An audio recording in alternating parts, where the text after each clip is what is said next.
Good morning, students. I do the welcome of all the students. In last lectures, we have discussed about ensemble. I am sure you have known about ensemble. You know, ensemble are three types. Number one, microcanonical ensemble,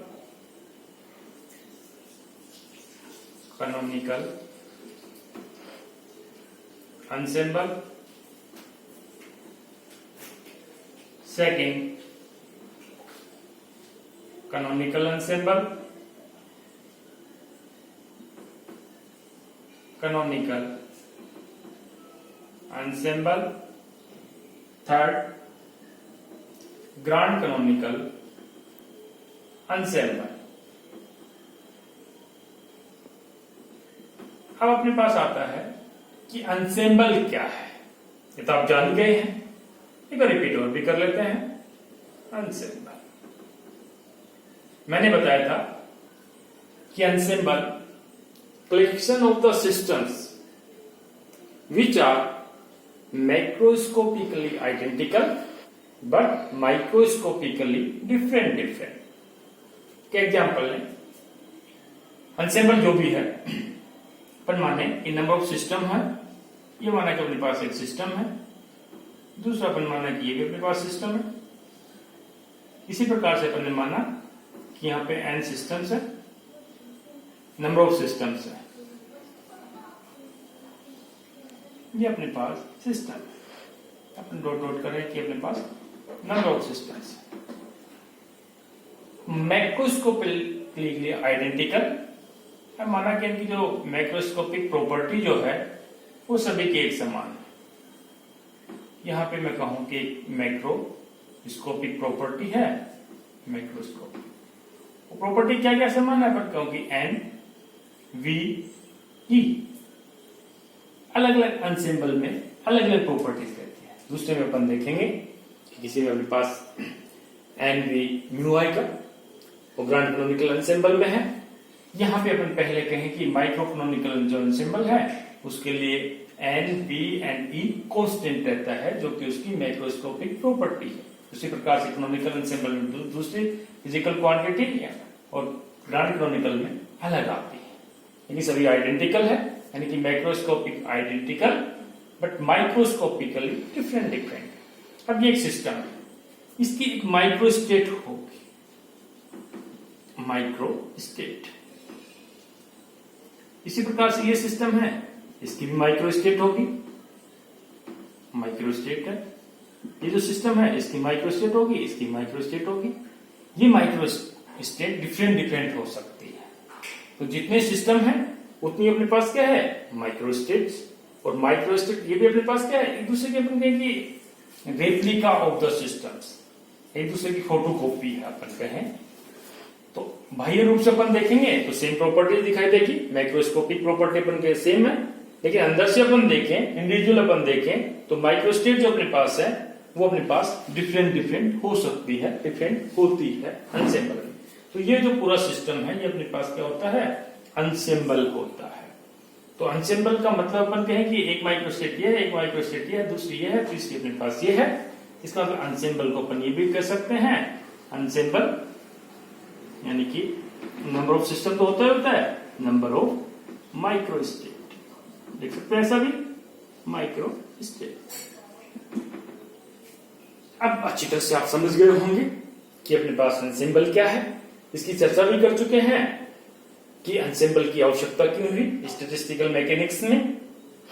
इसके द्वारा अपन एक system की properties ज्ञात कर सकते हैं और उस प्रॉपर्टी से थर्मोडायनेमिकल वेरिएबल ज्ञात कर सकते हैं। इसकी चर्चा अपन कर चुके हैं। कोई भी एंसेंबल हो, ये मैंने बताया, माइक्रो कैनोनिकल लो, कैनोनिकल लो, ग्रांड कैनोनिकल एंसेंबल ले, जिस किसी एंसेंबल के द्वारा अपन जो रिजल्ट निकालेंगे किसी सिस्टम का, तो अपने पास सेम रिजल्ट आएगा, वो भी आगे अपन बताएंगे।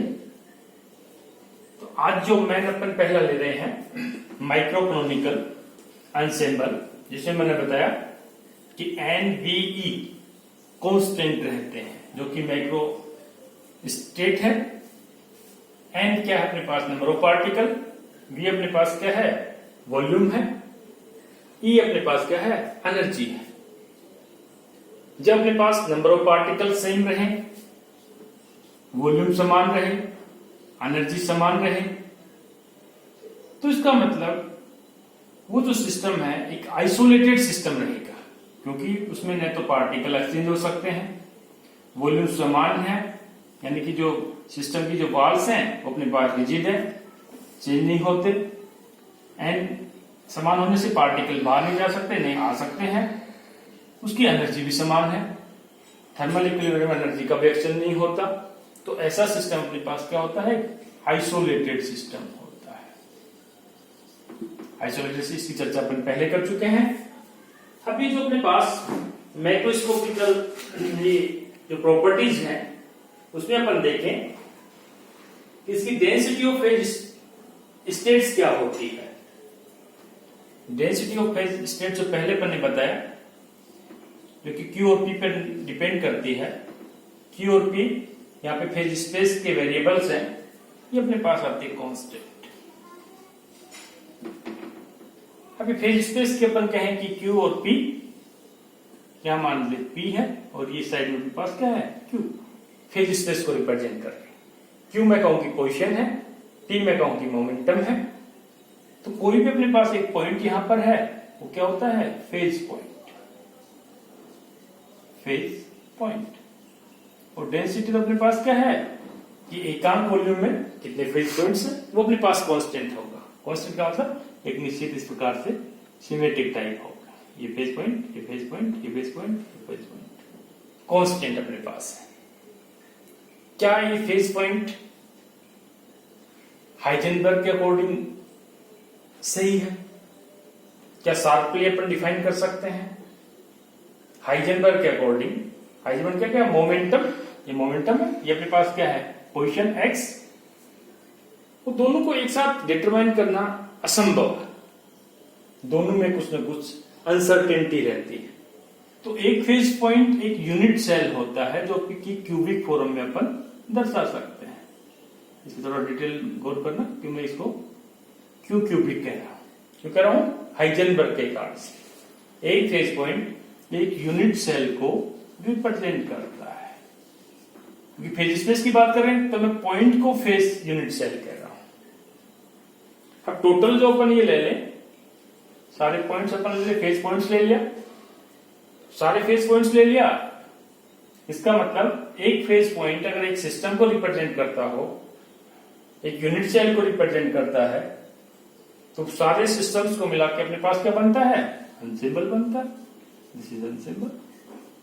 ये तो अपने पास जो भी डायग्राम बनाया उसमें एक पॉइंट यानी कि एक सिस्टम, एक सिस्टम, एक सिस्टम, एक सिस्टम, एक सिस्टम, और ये अपने पास क्या बन रहे हैं, यूनिट सेल।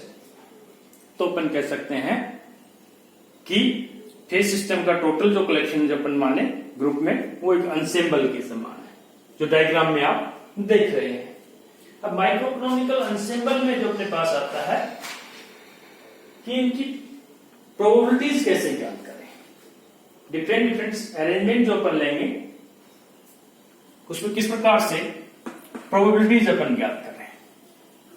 थर्मोडायनेमिकल प्रोबेबिलिटी के बारे में तो आप जानते हो कि किसी सिस्टम की प्रोबेबिलिटी अपने को ज्ञात करनी होती है किसी कंडीशन में, तो उसका फॉर्मूला क्या होता है।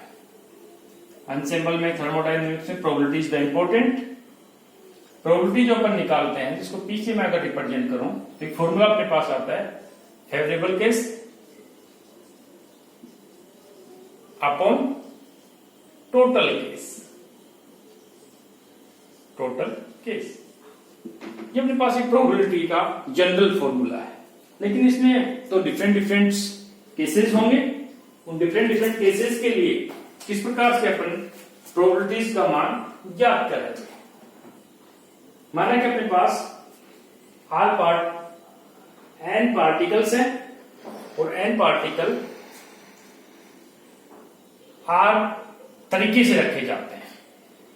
मान लीजिए अपने पास n पार्टिकल्स हैं इन n पार्टिकल को r प्लेसेस में किस प्रकार से रखें। ये अपने पास है r, तो इसकी जो प्रोबेबिलिटीज अपने पास होगी वो अपने पास होगी n c r। दूसरा फिर कहें कि जो r जो अपने पास पार्टिकल है, अगर ये अपने पास n प्लेस में रखे जाने हैं तो उसकी प्रोबेबिलिटी क्या होगी कि टोटल तो अपने पास n पार्टिकल है, n पार्टिकल में से r वेज है, किस प्रकार से अपन रखें। फिर r जो अपने पास ये पार्टिकल्स आ रहे हैं इसको n प्लेसेस में अपन रखें तो उसकी प्रोबेबिलिटीज क्या होगी। तो इसमें पहले तो अपने पास ये आ जाएगा NCR, फिर r को m में रखना है, इसका मतलब m अपने पास है NCR, दिस इज राइट। तो इस प्रकार से अपन प्रोबेबिलिटीज ज्ञात कर सकते हैं। अब अपने पास स्पिन की प्रोबेबिलिटीज आती है कि जो पार्टिकल जिसका स्पिन s होता है उसको मैग्नेटिक फील्ड में अगर जब अपन रखते हैं तो उसकी प्रोबेबिलिटीज क्या होगी, कितने नंबर ऑफ वेज से अपने पास उसको रख सकते हैं। प्रोबेबिलिटीज कहें या थर्मोडायनेमिक्स में नंबर ऑफ डिफरेंट अरेंजमेंट कहें, एक ही बात है। एस अपने पास स्पिन को रिप्रेजेंट कर रहा है, किसी पार्टिकल को जिसका स्पिन एस है उसको मैग्नेटिक फील्ड में जब अपन रखते हैं तो उसकी प्रोबेबिलिटीज क्या होगी, थर्मोडायनेमिकल प्रोबेबिलिटीज, यानी कि different way, number of distinct way, different भी कह सकते हैं, डिस्टिंक्ट वे, अलग अलग प्रकार से अपन कहें कि इसकी डेफिनेशंस है तो किस प्रकार से अपन रखें। अब वो एस जो अपन के स्पिन है उसमें मान लो n पार्टिकल्स हैं, इसको समझ लीजिए n पार्टिकल है, इसका स्पिन एस से रिप्रेजेंट कर रहा है, मैग्नेटिक फील्ड में अपन ने रख दिया तो उसकी थर्मोडायनेमिकल प्रोबेबिलिटीज क्या होगी या प्रोबेबिलिटीज क्या होगी या नंबर ऑफ डिस्टिंक्ट वे कितने होंगे। तो आपको पता है कि एक पार्टिकल जिसका स्पिन एस है अगर उसको मैग्नेटिक फील्ड में अपन रखते हैं तो कितने प्रकार से उसके ओरिएंटेशन हो सकते हैं, 2s+1 एक पार्टिकल के। लेकिन यहां तो n पार्टिकल्स हैं, n पार्टिकल है तो डिफरेंट नंबर ऑफ डिस्टिंक्ट वे कितने होंगे, 2s+1 एक पार्टिकल के लिए, दूसरे के लिए भी इतने होंगे 2s+1, तीसरे के लिए भी इतने, आगे भी इतने 2s+1। कितने पार्टिकल होंगे उसे अपन मल्टीप्लाई करेंगे 2s+1 से, इसको अपन डिजनरेसी भी कहते हैं। स्पिन की डिजनरेसी अपने पास ये होगी, डिजनरेसी यानी कि उसके स्पेस क्वांटाइजेशन का मान अपने पास कितना हो सकता है, या अपन कहें इसका मान अपने पास क्या आएगा 2s+1 की पावर n। ये अपने पास स्पिन पार्टिकल के लिए होता है कि एक पार्टिकल है जिसका स्पिन अपने पास s है तो उसकी प्रोबेबिलिटीज अपन कैसे ज्ञात करें। ऐसे डिफरेंट केस हो सकते हैं। दूसरा केस अपन लेके चले, इसके आगे बहुत सारे जो क्वेश्चंस अपन करेंगे उसमें यह आएगा कि 3 फर्मियोन, मान लीजिए 3 फर्मियोन हो सकते हैं या बोसोन हो सकते हैं, इनको 3 एनर्जी स्टेट्स में रखना है तो उसकी थर्मोडायनेमिकल प्रोबेबिलिटीज क्या होगी। क्वेश्चन समझिएगा, क्वेश्चन मैं आपको करा रहा हूं इसकी प्रोबेबिलिटीज के लिए। क्वेश्चन तो अलग अलग प्रकार से हो सकते हैं। एक केस अपने पास होता है क्लासिकल पार्टिकल्स के लिए, दूसरा केस हो सकता है क्वांटम पार्टिकल्स के लिए। अब यहां पे जो मैं पढ़ ले रहा हूं क्वेश्चन अपने पास है 3 बोसोन,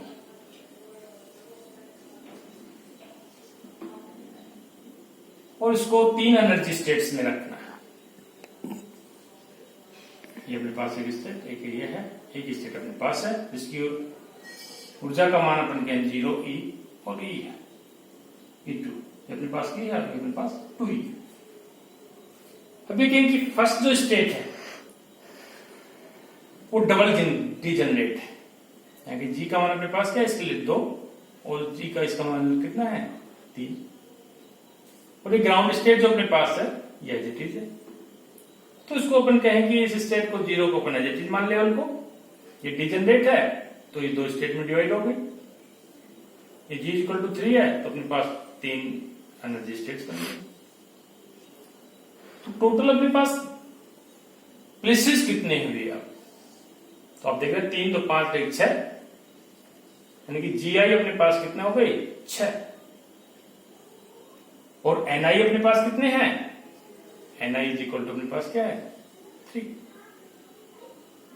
तो अब इसकी प्रोबेबिलिटीज कैसे हो ज्ञात करेंगे अपने पास। अभी प्रोबेबिलिटीज के जो फॉर्मूले हैं जो कि आप BSc में सीख चुके हैं कि अगर अपने पास क्लासिकल पार्टिकल है तो मैक्सवेल बोल्ट्जमैन सांख्यिकी का अपन यूज करते हैं, वो फॉर्मूले पर लगाते हैं। अगर अपने पास क्वांटम स्टैटिस्टिक्स का यूज करते हैं, उसमें पार्टिकल या तो फर्मियन होगा या अपने पास बोसोन होगा। अब चूंकि यहां पे अपन ने बोसोन पार्टिकल लिया, इसका मतलब यहां पे बोस आइंस्टीन स्टैटिस्टिक्स लगेगी, और बोस आइंस्टीन स्टैटिस्टिक्स में थर्मोडायनेमिकल प्रोबेबिलिटीज, जिसको मैं BE से कहूं, उसका मान कितना आता है, एक फॉर्मूला है, वो अपने पास है NI plus GI minus 1 factorial upon NI factorial of GI minus 1। तो GI यहां पे क्या है, नंबर ऑफ प्लेसेस, और NI अपने पास क्या है, नंबर ऑफ पार्टिकल्स। तो पार्टिकल तो अपने पास 3 है, लेकिन GI की जो अपन बात कर रहे हैं नंबर ऑफ प्लेसेस, वो कितने हैं, वो डिजनरेसी के बाद कितने अपने पास प्लेसेस आते हैं। जैसे अपन के 1 2 3 4 5 6 प्लेसेस हैं, तो इसकी वैल्यूज अपन रख देंगे, जो कि आना आएगा NI के 3 plus 6 minus 1 factorial upon NI का मान कितना है फैक्टोरियल 3, और GI यानी कि 6 माइनस 1 फैक्टोरियल। आप जानते हो सोल्व करना, इसको अपन सोल्व करेंगे तो अप्रोक्सीमेट इसकी वैल्यू लगभग अपने पास आती है 56 थर्मोडायनेमिकल प्रोबेबिलिटीज। इसी प्रकार से अगर अपने पास फर्मियोन्स है तो उसकी थर्मोडायनेमिकल प्रोबेबिलिटीज का जो फॉर्मूला है, जो फर्मी डिराक स्टैटिस्टिक्स का पालन करते हैं, उसका फॉर्मूला अपने पास है GI C NI। GI यहां पे क्या है, number of places after degeneracy, और NI अपने पास क्या है, नंबर ऑफ पार्टिकल्स है। तो इससे अपन थर्मोडायनेमिकल प्रोबेबिलिटीज का मान ज्ञात कर सकते हैं। अब अगर अपने पास क्लासिकल पार्टिकल है तो मैक्सवेल बोल्ट्जमैन सांख्यिकी का अपन यूज करेंगे, और मैक्सवेल बोल्ट्जमैन की सांख्यिकी में थर्मोडायनेमिकल प्रोबेबिलिटीज का जो फॉर्मूला है वो अपने पास होता है GI की पावर ऑफ NI। ये फॉर्मूले हैं, इनको आप अच्छी तरह से याद रखो, एग्जामिनेशन में, कंपटीशन एग्जामिनेशन में भी काम आएंगे। ये अपने पास है फर्मी डिराक के लिए, ये अपने पास है मैक्सवेल बोल्ट्जमैन सांख्यिकी से, और ये अपने पास है बोस आइंस्टीन स्टैटिस्टिक्स से। It's very interesting. अगर अपने पास क्वेश्चन इस प्रकार से देते कि पार्टिकल क्लासिकल पार्टिकल हो, या कहते कि पार्टिकल्स डिस्टिंग्विजेबल पार्टिकल है, कि डिस्टिंग्विजेबल पार्टिकल है, इसका मतलब अपने पास मैक्सवेल बोल्ट्जमैन सांख्यिकी यूज करेंगे, NI number of particles they रखे होंगे, GI का मान अपन ज्ञात करेंगे। GI अपने पास क्या है, number of places, number of places. इसी प्रकार से अगर अपने पास मान लीजिए इलेक्ट्रॉन है, या अपन कहें कि प्रोटॉन है, जो कि फर्मी डिराक स्टैटिस्टिक्स का पालन करते हैं, तो उसके लिए अपन ये फॉर्मूला यूज करेंगे। इंपॉर्टेंट सिंपल क्या है, GI का मान क्या है।